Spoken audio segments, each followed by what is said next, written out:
By the time he said full access, the room had already tilted in his favor. Not loudly, not officially, just in that polished corporate way where pressure arrives wearing a badge, a title, and a smile that means this is not a request. The conference room looked expensive in the way modern power always does. Glass walls, muted colors, a table polished enough to reflect ambition back at whoever leaned over it. Outside, people moved past in neat lines with laptops, badges, coffee cups, and carefully neutral expressions. Inside, the air felt thinner, not because anyone had raised their voice yet, because everyone knew a line had been crossed, and nobody wanted to be the first person to say it out loud. She sat at the far side of the table with her company laptop open, one hand resting lightly beside the keyboard, the other on a printed compliance packet she had not touched in the last 10 minutes. She didn't fidget, didn't over-explain, didn't rush to fill the silence. That, more than anything, made certain people nervous. Across from her, the new VP leaned back like he had already won. He had the posture of a man who believed authority was a universal key, that if a door stayed closed, it was not because of policy, but because someone on the other side had forgotten who was knocking. He tapped the tabletop once with 2 fingers. "I need full access. Not could you grant it. Not what is the process. Not even we need to move quickly. Just that. Full access." The phrase landed with the weight of something bigger than a permissions request. It wasn't about a dashboard. It wasn't about credentials. It was about territory, about seeing how far his title could reach before anyone pushed back. To his left, someone from operations lowered their eyes to a notebook they were not reading. HR gave the smallest possible smile. Not warm, not friendly, more like the expression people wear when they think procedure will bend in the direction of whoever signs budgets. The finance lead said nothing at all, which in corporate language often means "I want no fingerprints on this." She looked at the VP for a moment, calm and direct, as if she were studying a line of text that had been poorly written. Then she said, "Not without legal approval." No edge in her voice, no drama, no speech, just a clear boundary, placed exactly where it belonged. And somehow that was worse, because anger can be argued with, hesitation can be pressured, fear can be managed. Calm is a locked door. The VP blinked once, then smiled, the kind of smile that never reaches the eyes and always arrives a second before condescension. "Legal?" he repeated, almost amused. "For internal access?" She turned the packet toward herself and slid one page free with deliberate precision. "For restricted environments tied to client data pathways, audit trails, and privilege separation," she said. "Yes, legal and security review." He gave a soft laugh, just enough to invite the room to join him. Nobody did. That changed the temperature. He leaned forward. "Let me simplify this. I'm the VP. I'm responsible for the division. If I need visibility, I get visibility." She met his gaze. "You get visibility through the approved chain." The words were clean, professional, almost elegant, but underneath them was steel. A notification flashed briefly on her screen and disappeared. She didn't look down, didn't react. Still, something about that tiny pulse of light felt louder than the conversation itself, like a match struck in a dark theater. The operations manager noticed it too. His shoulders tightened, barely. On the other side of the table, HR shifted in her chair for the first time. The VP noticed none of it, or pretended not to. He stood, slow enough to make the movement theatrical. "This is exactly the problem," he said, pacing once near the glass wall. "Too many gatekeepers, too many people hiding behind process. We are losing speed because someone wants to play custodian." There it was. Not a request anymore. A framing. He wasn't asking for access now. He was building a story for the room, one where he represented urgency, leadership, momentum, and she represented obstruction. It was an old corporate trick. Dress recklessness as vision, and anyone cautious starts looking disloyal. Usually it worked. Usually. She closed the packet, not abruptly, just enough to mark the end of his performance as something worth humoring. "Process isn't delay," she said. Process is what exists, so nobody has to explain later why a restricted system was opened without authorization. A beat passed, then another. That word, later, seemed to hang in the room longer than it should have. The VP turned his head toward her fully now, the polished smile fading around the edges. Are you refusing a direct executive instruction? The question was designed to make the room flinch. It almost did. Operations looked up. Finance straightened slightly. HR finally stopped pretending to take notes.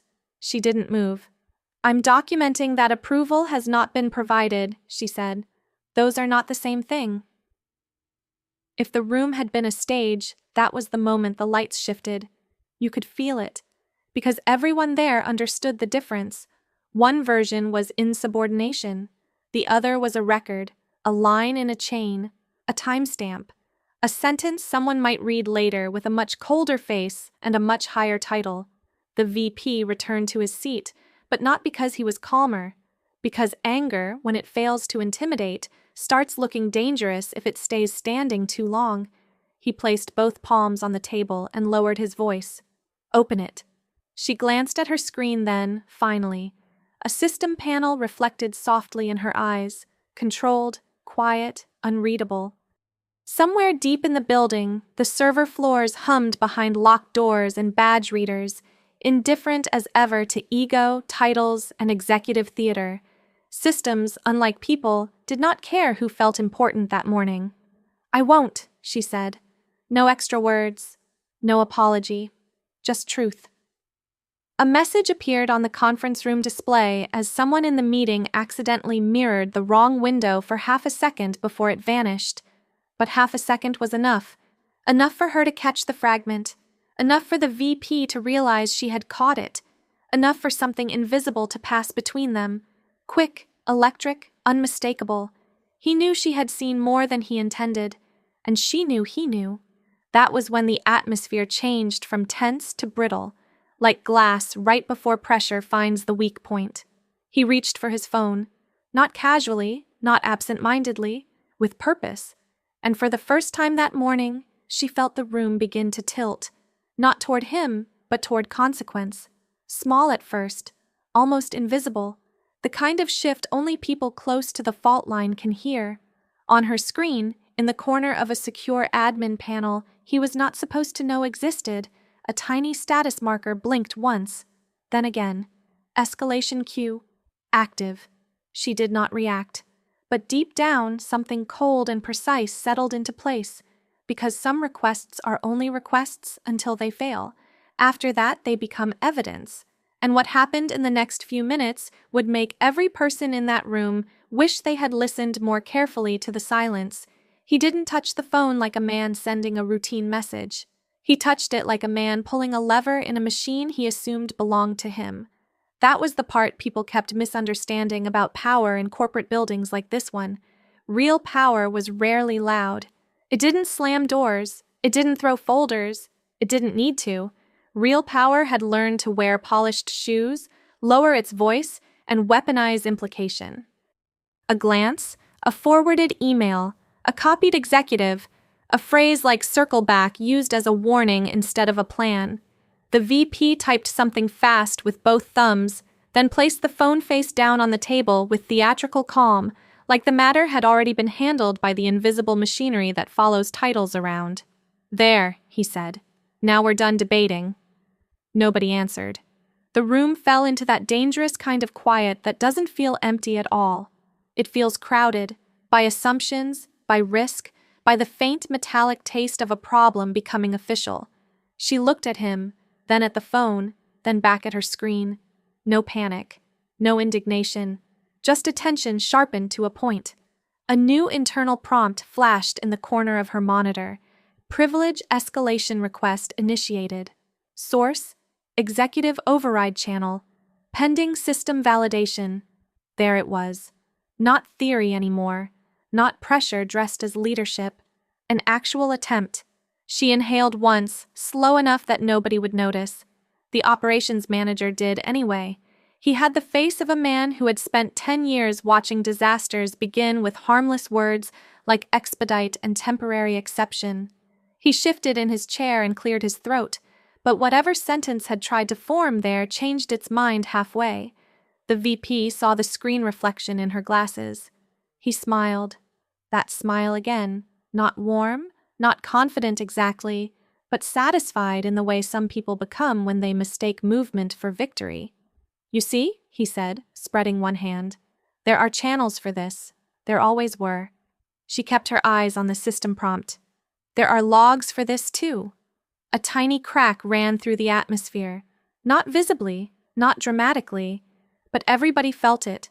Finance, who had been doing an admirable job pretending to become one with the chair upholstery, finally spoke. "What exactly is the scope being requested?" The VP answered too quickly. "Visibility." That was not an answer. It was a curtain. She clicked once, opening the request metadata panel without granting anything.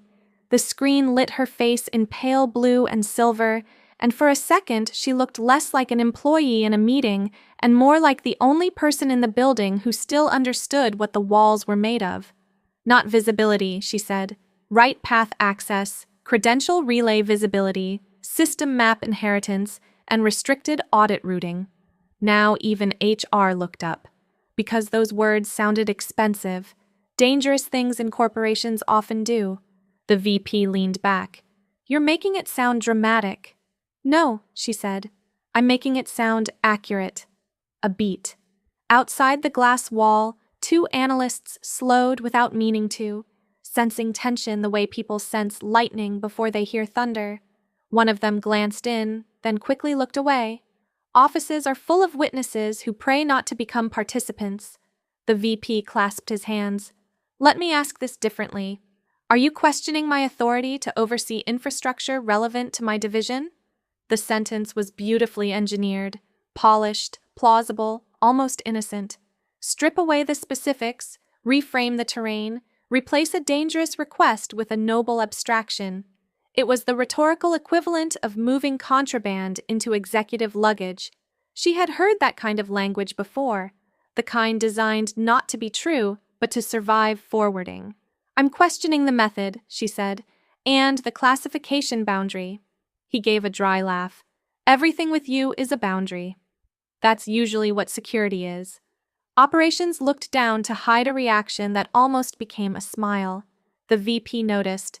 That irritated him more than the refusal had. People like him could tolerate resistance better than they could tolerate audience drift. Once the room stopped instinctively leaning their way, they began to feel naked in their own hierarchy. His tone cooled. "You know what I think?" he said.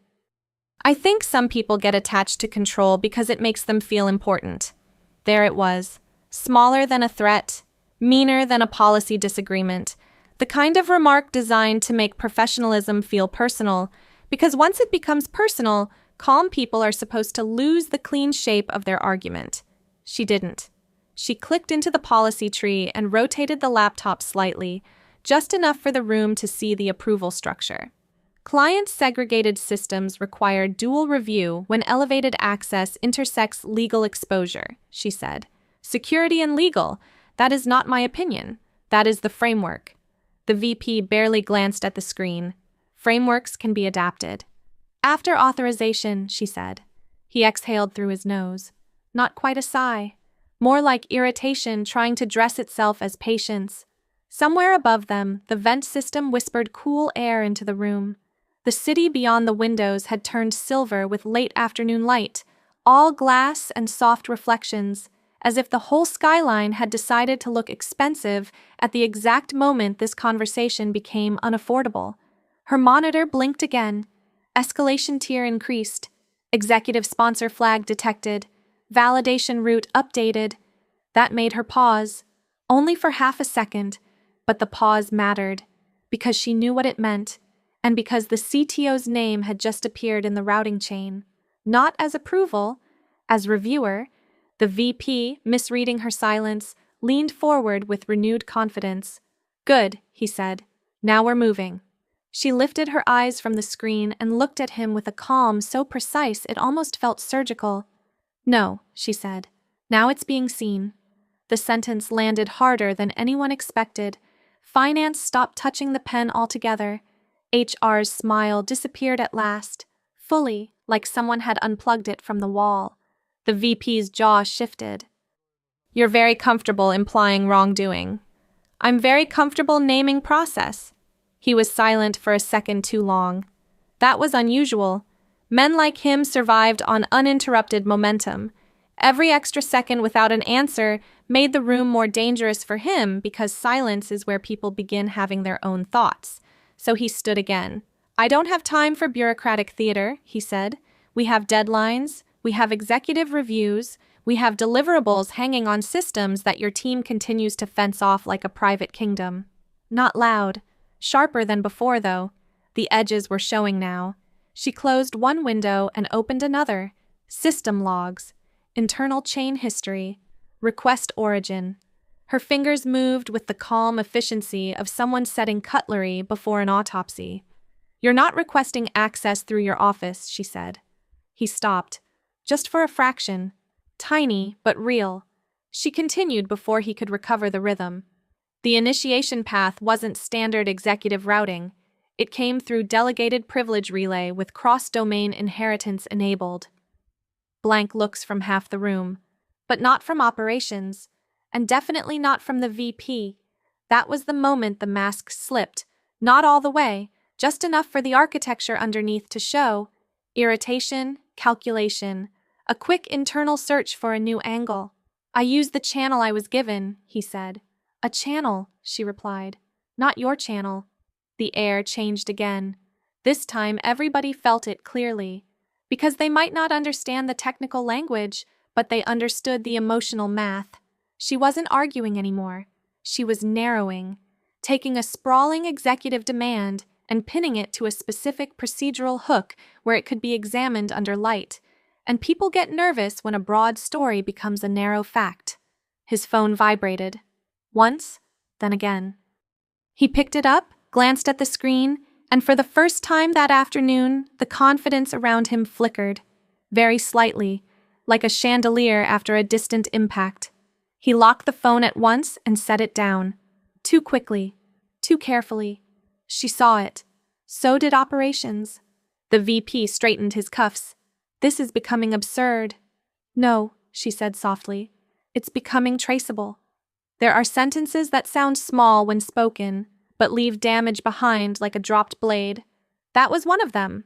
On the wall display, the meeting room clock turned another minute. 6 had passed since his first demand. Just 6. Yet the room now felt older somehow, as if everyone in it had lived through an extra week. Then her screen refreshed. Automatically, no flourish, no alarm, just a clean status change in a pale system font. Reviewer joined. CTO flag note. Verify origin mismatch under log section 5. Status? Hold, nobody else could read the full line from where they sat. But they didn't need to. They saw her expression change by less than a degree. Not relief, not triumph, just the quiet stillness of someone whose prediction had arrived on schedule. The VP watched her too closely. What is it? She didn't answer immediately. That was deliberate, not manipulative, not theatrical, just exact. She understood something he did not. Timing matters more when a room is already leaning. Finally, she turned the laptop a few inches toward herself again and said, "The request is on hold." His face hardened. By whom? She looked at him, then at the screen, then back at him. By someone, she said, who noticed the same thing I did. No one breathed loudly enough to be heard, but the silence had changed shape. It was no longer the silence of people waiting to see whether she would cave. It was the silence of people realizing he might have miscalculated in a room full of witnesses. And the worst part for him was this. The system had not rejected him dramatically. It had done something worse. It had paused, because a rejection can be spun as conflict. A pause in the right hands becomes scrutiny. His phone lit up again. He didn't reach for it this time. That was how she knew the message mattered. That was how operations knew too. And that was how the room, all at once, began to understand that the next voice entering this situation would outrank everyone currently breathing in it. She rested her hand lightly beside the keyboard, the compliance packet still untouched now, almost ceremonial at her side. Outside the glass, the office kept moving as if none of this existed. Coffee, badges, muted conversations, the ordinary choreography of people who had no idea a career might be cracking 2 meters from the hallway. The VP finally picked up the phone, read the message, and went completely still. Not angry still, not performative still. The other kind. The kind people go when they realize the building has started remembering. And when he looked up, whatever he was about to say next was no longer meant for the room. It was meant to survive what came after. If you've ever watched someone in power mistake a title for permission, this story is for you. Subscribe if you love office drama where calm beats chaos, policy beats pressure, and one quiet sentence can change the whole room. Like the video if you felt that silence turning against him. And in the comments, tell me this. At what exact moment did the VP realize he was no longer in control? He read the message once, then again. Nothing about his face collapsed in any dramatic way. That would have been too human, too obvious, too generous for the room. No, the change was smaller, colder, and somehow more revealing. The confidence didn't disappear. It retreated, pulled back behind the eyes like a tide slipping off sharp rocks, leaving everything jagged and suddenly visible. He set the phone down with care so precise it felt rehearsed, not the casual care of a busy executive. The carefulness of a man who had just realized that every movement from this point on might be remembered. The room noticed. Corporate rooms always notice more than they admit. They notice when someone laughs half a second too late, when a pen stops moving, when a person who came in wearing authority suddenly starts arranging their hands like they're trying to look harmless. Power has a sound when it enters a room, but it also has a sound when it starts calculating exit routes, and his had just gone quiet. What did it say? HR asked, attempting lightness and failing in a way that made the question even more dangerous. Too fast, too curious, too public. The VP looked at her, then gave the kind of smile people use when they need everyone to believe the situation is still under narrative control. Nothing important, he said. Nobody believed him. Not because of the words, because of the pause before them. She sat exactly as before, posture composed, one hand resting near the trackpad, the other still beside the closed packet. If calm could be tailored and dry cleaned and taught to wear a badge, it would have looked like that. She did not press, did not ask what the message said, did not offer the room a single extra syllable to grab onto, which meant everyone else had to sit there with their own thoughts. A brutal strategy, really. Silence is rarely empty in offices like these. It's full of interpretation, self-protection, invisible alliances, and the small private prayers of people hoping they won't be copied on whatever email comes next. The operations manager shifted first. If the request is on hold, he said carefully, then maybe we suspend the discussion until review clears routing. That was the corporate version of backing slowly away from a smoking device. Sensibly, professionally, without sudden movements. The VP turned toward him so slowly, the motion itself felt like a warning. There is no need to dramatize this. Operations didn't answer. That too was an answer. Because 5 minutes earlier, the room had been orbiting the VP's certainty, however uneasily. Now people were beginning to choose language that placed distance between themselves and his request. Review? Routing? Suspend? Clear? Those are not the words of support. Those are the words of future self-defense. She saw it happening in real time, the subtle bureaucratic migration of instinct away from risk. That is how rooms turn. Not with one speech, not with one heroic gesture, with diction. Her monitor refreshed again, quiet as snowfall. A second note appeared beneath the hold status. Audit mirror enabled. Related events attached. Unauthorized relay attempt. Privilege chain anomaly. She read it once and lowered her gaze. No reaction. But the phrase landed inside the room anyway, almost physically, even unread. Something in her stillness sharpened. Something in his jaw hardened to meet it. He stood again, though this time the gesture had lost its earlier polish. Before, he'd risen like a man unveiling a strategy. Now he moved like someone refusing to let the atmosphere settle around him. "Let's be adults," he said. "I requested access to move work forward, that is all. If your team wants to wrap that in 10 layers of procedural theater, fine. But don't stand there and imply misconduct because you enjoy being the final gate." It was a clever move. Strip the details. Frame the conflict as temperament. Paint caution as ego. Turn the person following policy into the person making things difficult. The oldest executive trick in the building. Sometimes it even works. She lifted her eyes to him, steady and unreadable. "I'm not implying misconduct," she said. "The system is documenting a mismatch." He laughed once, short and clean. "A mismatch?" "Yes. Do you hear how that sounds?" She tilted her head the slightest amount. "Accurate?" A tiny sound escaped finance, maybe a swallowed cough, maybe a reaction that missed its disguise by a fraction of a second. HR shot a look in that direction sharp enough to cut wrapping paper. The VP heard it too. That was the true injury. Not the refusal, not the hold. The possibility that the room was beginning to enjoy his discomfort. He picked up the phone again. "I can resolve this with one call." She nodded once. "You probably could." That stopped him more effectively than argument would have, because there was no challenge in it, no sarcasm, no bait. Just a fact, placed gently on the table like a blade wrapped in velvet. "You probably could." Meaning, yes, there are channels above me. Meaning, no, this room is not your ceiling. Meaning, if you use them, they will see you. And suddenly, the phone in his hand didn't look like leverage anymore.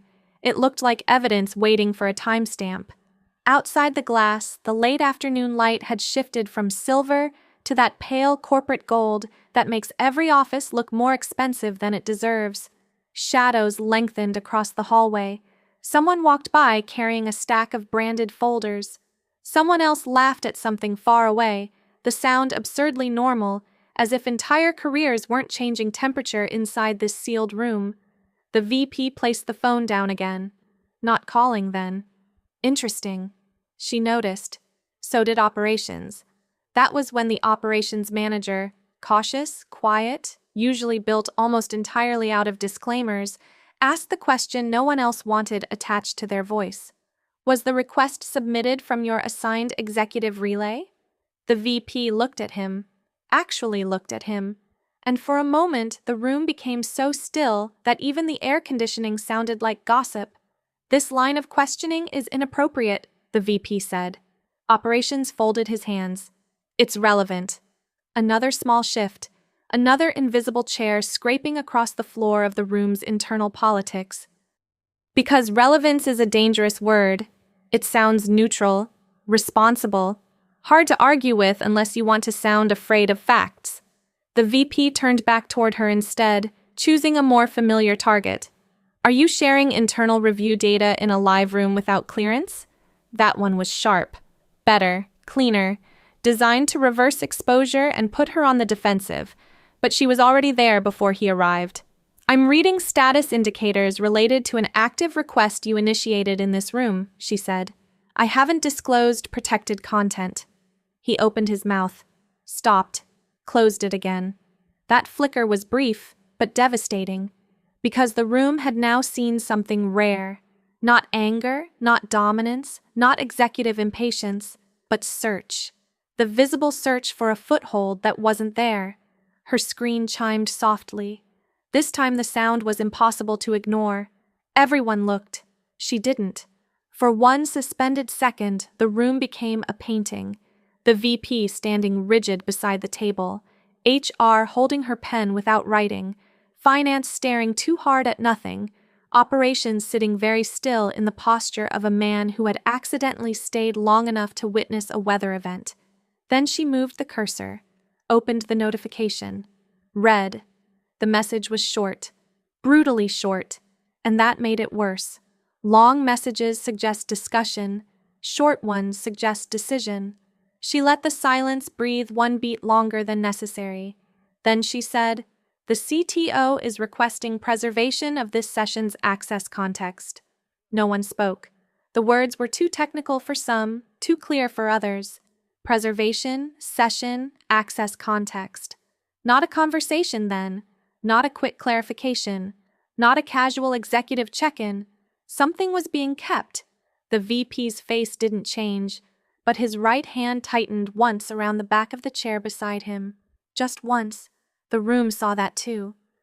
"What exactly does that mean?" HR asked, her voice suddenly thinner, as if confidence had been removed from it by some efficient internal process. She turned toward the display for the first time, not to dramatize, just to anchor the answer somewhere outside herself. "It means," she said, "the system is retaining the state, origin path, and related activity for review." Operations exhaled through his nose. Finance looked down. HR said nothing. And the VP, the man who had entered this room like the building's doors were all just waiting to recognize him, now looked as though he were hearing the architecture answer back. He straightened slowly, smoothed his cuff, adjusted the front of his jacket with such composure that, to someone less observant, it might have looked like recovery. It wasn't. It was containment.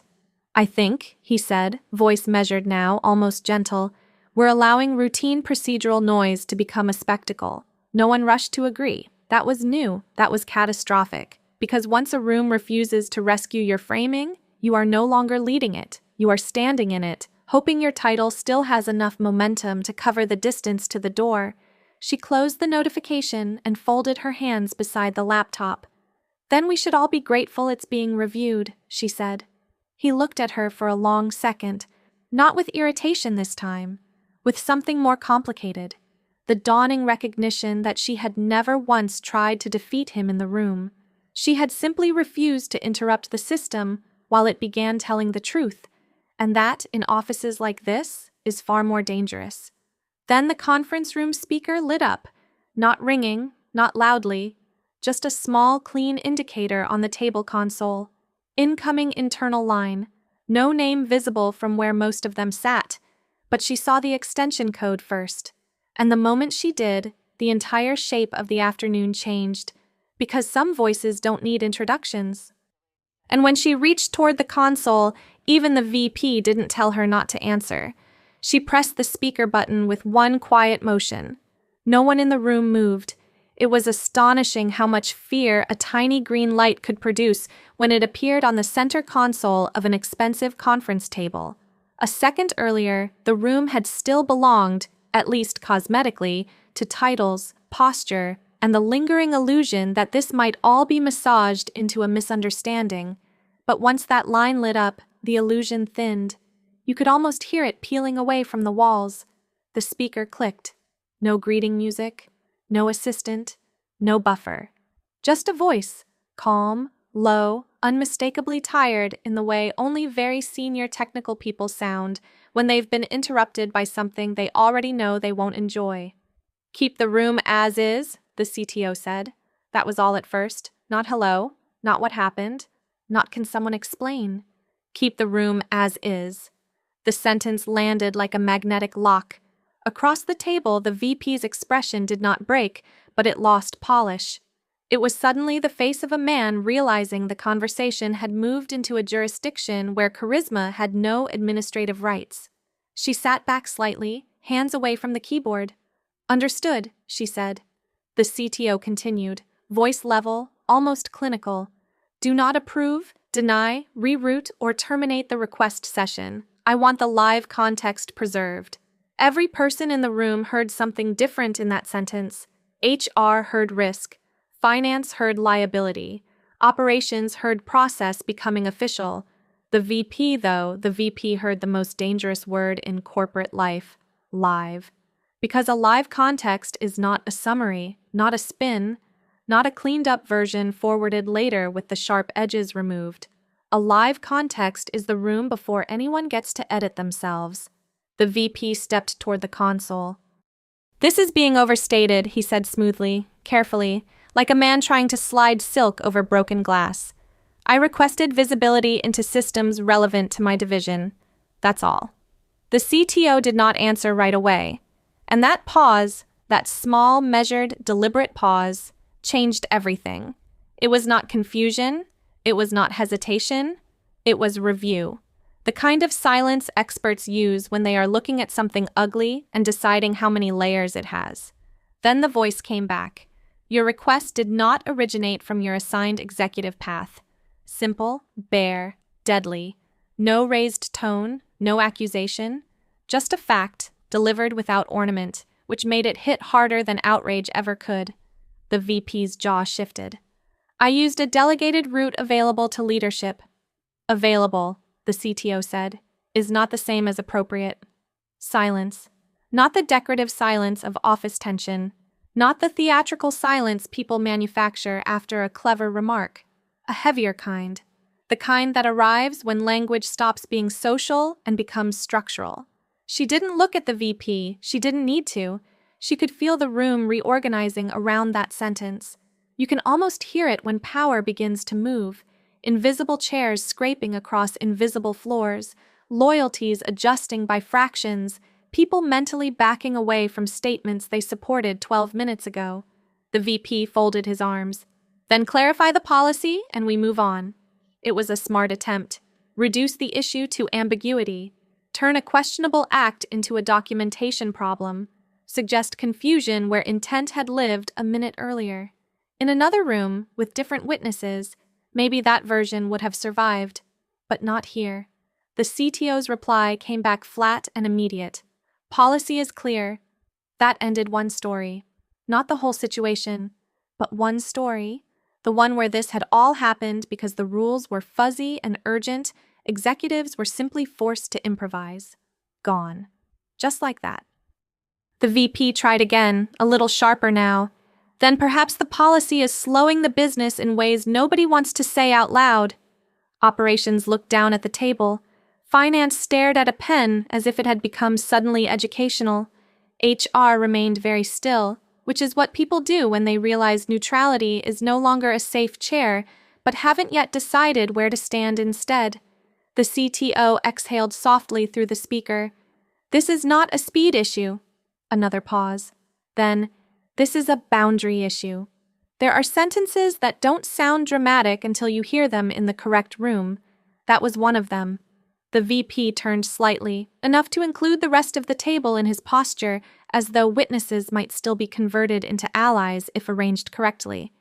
We're talking about internal infrastructure, not a client vault. She finally spoke. The request touched segregated inheritance layers. The VP shot her a look, quick, controlled, edged. The CTO answered before he could. Yes, the voice said. It did. And there it was. Confirmation, not from her, not from a compliance packet, not from a nervous manager trying to protect himself, from the one voice in the building that could look at the skeleton of a system and name which bone had been touched. The VP smiled then, but the smile had changed. It had become a maintenance smile, something worn not because it expressed confidence, but because abandoning it would reveal too much too fast. If the root touched something broader than intended, he said, then close it. Problem solved. Close it. Interesting. Not explain it, not review it, not discuss origin. Close it. Like a man reaching for a curtain after realizing the window is bigger than he thought. The CTO let the words sit in the room for a second. Then, no. A tiny word. 4 letters if typed in an email with a greeting. 1 syllable in the air. Yet it changed the temperature more than anything else that afternoon. Because refusal from below can be framed as resistance, refusal from above becomes weather. The VP's composure thinned visibly now. Not shattered, he was too disciplined for that, but stretched, pulled tight enough for the strain to show around the eyes.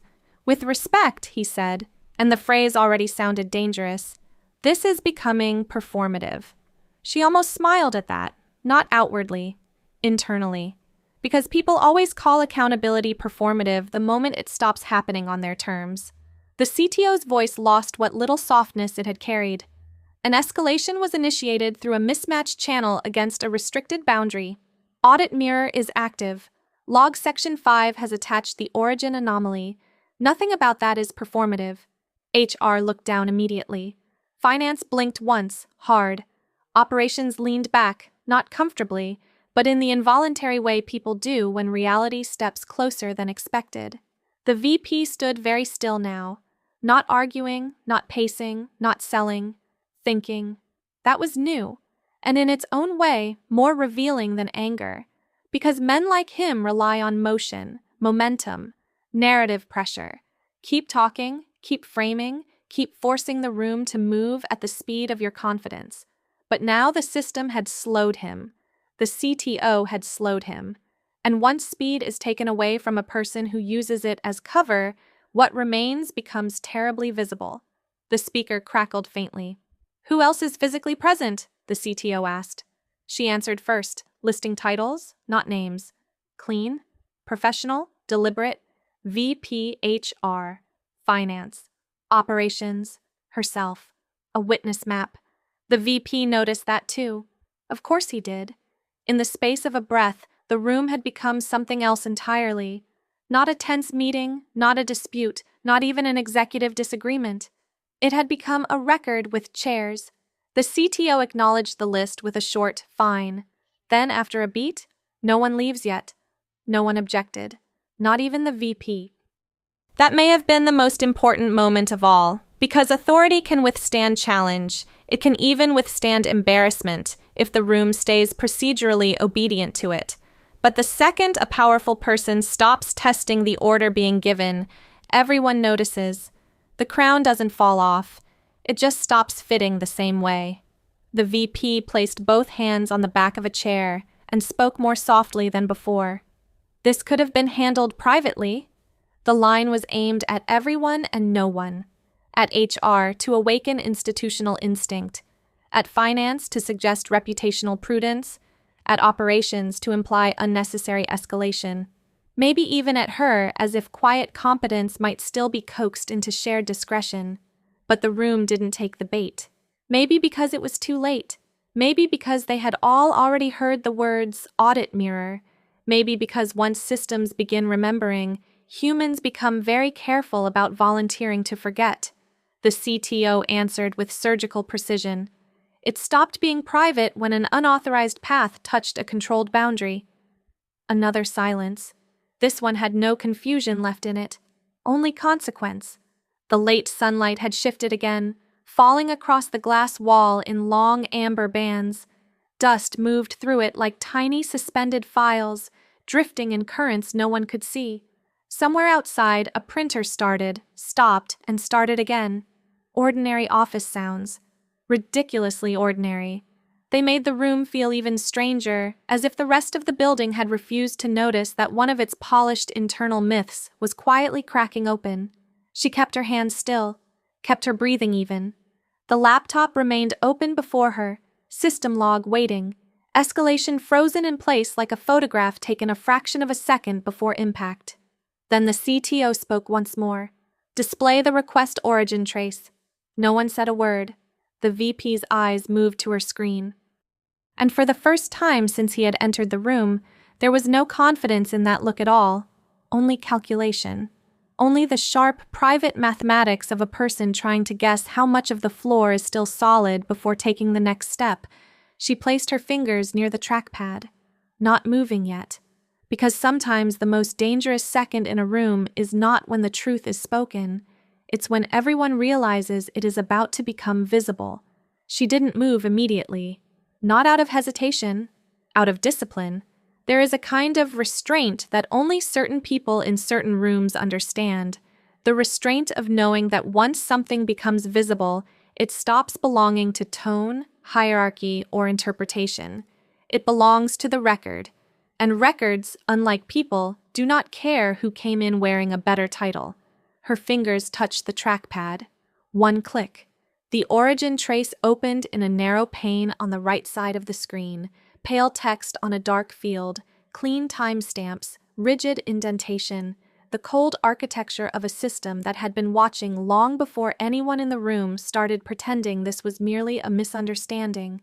She angled the laptop just enough, not dramatically, just enough for the table, the speakerphone, and the people nearest her to see the skeleton of the request. Request ID, escalation path, relay origin, sponsor inheritance, boundary contact, audit mirror active. And there, in the middle of it, glowing with the quiet cruelty of precision, origin mismatch, delegated executive relay / sponsor flag, inherited / assigned path conflict, attached review, log section 5. No one spoke. The VP stared at the screen as if looking hard enough might cause the words to reorganize themselves into something friendlier, something ambiguous, something survivable. They didn't. The CTO's voice came through the speaker, lower now, flatter. Scroll down. She did. Another layer unfolded. A root history tree appeared, thin as bone and just as unforgiving. The request had not come from the VP's approved executive access channel. It had not come from a standard leadership review queue. It had passed through a delegated relay branch linked to a dormant sponsor profile, a route that still existed in the system, but only as a preserved bridge for tightly controlled edge cases. A leftover door. Locked, monitored, not meant for improvisation. Operations made the smallest sound in the back of his throat. Not a word. Just the involuntary noise people make when a suspicion stops being emotional and becomes architectural. Finance looked at the screen once, then away. HR did not move at all. The CTO spoke. "Freeze there." She stopped scrolling. The room felt airless now, though the vents were still whispering overhead in that indifferent, expensive way office ceilings always do. Outside the glass, evening had begun to settle across the building, softening the corridor in gold and shadow. People still walked by holding coffee, folders, conversations, entire harmless lives. None of them knew that inside this room, power had just been translated into syntax, and syntax had not been kind. The CTO asked, "Who activated sponsor inheritance?" No one answered. Not because the question was unclear, because it was. Painfully. The VP folded his arms tighter across his chest. "I used an available internal route," he said, voice controlled, almost elegant again, like he was trying to step back into himself through sound alone. If the system inherited an old sponsor flag, that's a configuration issue. Clever. Very clever. Take intent out of the frame. Hand blame to the architecture. Suggest the building had tripped over its own wiring and merely caught him standing nearby. In weaker rooms, that explanation might even live, but the CTO did not sound persuaded. Configuration issues don't choose a restricted boundary. Silence. The VP's expression sharpened. Then perhaps the boundary classification is too broad. No, the CTO said. It isn't. A beat. Then, and you knew it wasn't. That line didn't land like thunder. Thunder is loud, external, cinematic. This landed like a lock engaging, the kind you hear only when you're already on the wrong side of it. The VP looked toward the speakerphone as though the device itself had personally offended him. That's an assumption. It's an inference, the CTO replied, based on route selection, timing, escalation behavior, and the fact that standard review was bypassed within 6 minutes of refusal. There it was, not just the request, the response to the refusal, the pattern, not a confused executive asking for help, a man hitting resistance and immediately reaching for a side entrance. She kept her hands still beside the laptop. She did not need to add anything. That was the beauty of systems when they are allowed to finish a sentence. They remove the burden of performance from the person telling the truth. The VP exhaled slowly. This is becoming absurdly adversarial. No, she said, before the speaker could. Her tone stayed calm, conversational almost, but something in it had turned crystalline. It became adversarial when escalation was used to push around approval. Nobody looked at her at first. Then everyone did, because the sentence was clean. Too clean. No technical smokescreen, no theatrical outrage, just the exact shape of what had happened, laid on the table like a pen beside a signed document. The VP turned to her. "Be careful." The words were quiet. That made them uglier. Not loud enough to be called a threat, not vague enough to be mistaken for advice. One of those polished corporate half-sentences people use when they want fear to arrive without creating evidence. But there were too many witnesses now. and too much evidence already breathing in the room. The CTO heard it anyway, maybe not the heat of it, but the contour. "No," the voice said, sharper than before. "You be careful." The room went still in a new way. Not anxious, still. Obedient still. The kind of stillness that appears when authority has stopped negotiating and started naming where the floor ends. The CTO continued, "That trace is enough. End user interface, relay path anomaly, inherited sponsor flag, restricted boundary contact. Log section 5 holds the sequence." She glanced once more at the screen. The system log looked almost serene now, rows of pale timestamps stacked with the unemotional neatness of a snowfall. It was strange, really. How much human ambition could be flattened into a few lines of text. How a man's impatience, ego, certainty, and need to win the room could all end up reduced to entries, markers, and a status line that did not care who he was. The speaker crackled softly. "Security is joining the review thread," the CTO said. "Legal gets the preserved context. The request remains frozen. Effective now, no one touches the relay chain." HR finally found her voice. "Do we need to document the meeting separately?" That question told everyone everything. Not "is this serious?" Not "can this be clarified?" Not "should we wait?" Document. Separately. She was already mentally moving away from him. The CTO answered, "Yes, title-only attendee statement. No commentary, no interpretations." Finance nodded before realizing nobody had asked him to.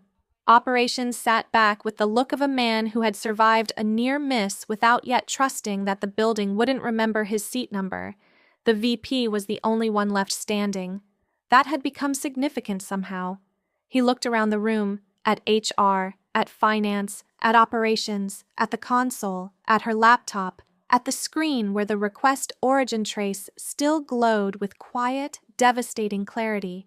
For a second, it almost seemed as if he were searching for the version of the afternoon where he still controlled the framing. But that version was gone. Not stolen, not crushed, just outlived. He adjusted his jacket once, perfectly. The gesture was immaculate, too immaculate. The kind of elegance people reach for when substance has started slipping away and only presentation remains loyal. Then he said, "If this is the direction we're taking, I'll cooperate fully." And there it was. The final retreat, dressed as professionalism. No apology. Of course not. Men like him rarely step backward in plain language. They do it in refined, carefully measured phrases that sound responsible from far enough away. But everyone in the room understood what had just happened. The argument had ended. The performance had ended. The room no longer belonged to pressure. It belonged to review. The CTO did not reward the statement. "Good," he said.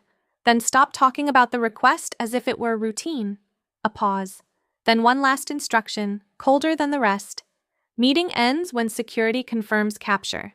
The line disconnected. Just like that. No farewell, no soft landing, no executive smoothing of edges, only the faint click of absence. For a few seconds, nobody moved. The speaker light went dark. The conference room glass reflected all of them back at themselves, softened by evening, flattened by silence, made slightly unreal by what had just happened. The city outside glimmered in polished fragments. Somewhere down the hall, someone laughed again, absurdly carefree, and the sound felt like it came from another species. She closed the trace window halfway but left the session open, exactly as instructed. On the screen, the status line remained unchanged. Escalation frozen, audit mirror active, log section 5 attached. The VP looked at it one last time, then at her. And for the first time all afternoon, there was no sharpness left in his expression, no executive impatience, no polished pressure. Just that brief, unmistakable recognition people wear when they finally understand the thing that undid them was never defiance, it was documentation. No one said anything, because there was nothing left to improve with language. Not the system log, not the escalation. Not the room, just silence, the real kind. The kind that doesn't ask for attention, the kind that arrives when everyone has just watched the truth finish speaking.